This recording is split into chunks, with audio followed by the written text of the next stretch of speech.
Europe 1. 8h37, Patrick Cohen. Le fin mot de l'info. Bonjour Raphaël Antoven. Bonjour Patrick, bonjour à tous. La société Netflix a mis en place une formation anti-harcèlement sur ses lieux de tournage qui interdit notamment de fixer une personne pendant plus de 5 secondes, de lui demander son numéro de téléphone sans autorisation de la direction, voire de flirter avec. Oui, alors il paraît que sur les plateaux maintenant, des acteurs jouent désormais à se regarder 4 secondes dans les yeux avant de tourner la tête et de recommencer naturellement.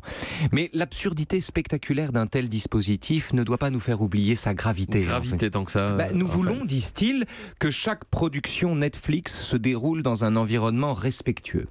Alors il est certain que dans un monde où un clin d'œil peut vous valoir un licenciement, le respect est assuré.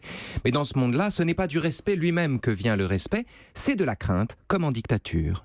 Voilà. Comme en dictature, on n'est pas en dictature quand même. Pas encore, mais quels sont les signes distinctifs de la dictature, Patrick ?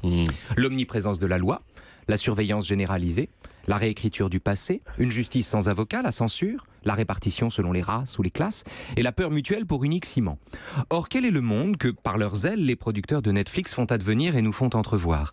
Un monde où, dès qu'on croise quelqu'un, on se met à marcher sur des œufs, où les livres à paraître et les livres anciens sont systématiquement passés par des lecteurs professionnels au tamis de ce qu'il est convenable de dire, où le passé fait l'objet d'une réécriture qui en bannit les taches et les traces d'injustice, où la non-mixité multiplie la discrimination, où des particuliers sont légalement mis sur écoute par des journalistes et où sur les réseaux sociaux, les gens sont condamnés avant d'être jugés. Oui, présenté comme ça ressemble à une dictature d'un genre nouveau. La chose est nouvelle, dit Tocqueville, et je veux tenter de la définir.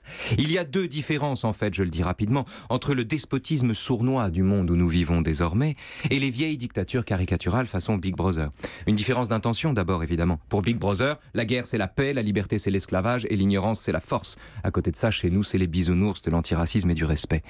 La deuxième différence, elle, est de structure. Les anciennes dictatures étaient verticales, pyramidales, ordonnées par le sommet et marchaient à la contrainte. Or, les nôtres seront, à l'image des tournages Netflix, horizontales, autogérées et marcheront au lynchage en ligne. Le fin mot de l'info. Nos libertés sont en train de mourir avec le sentiment de guérir. Raphaël Antoven, merci. Non, pas à demain, on vous retrouve tout à l'heure vers 9h20 C'est vrai.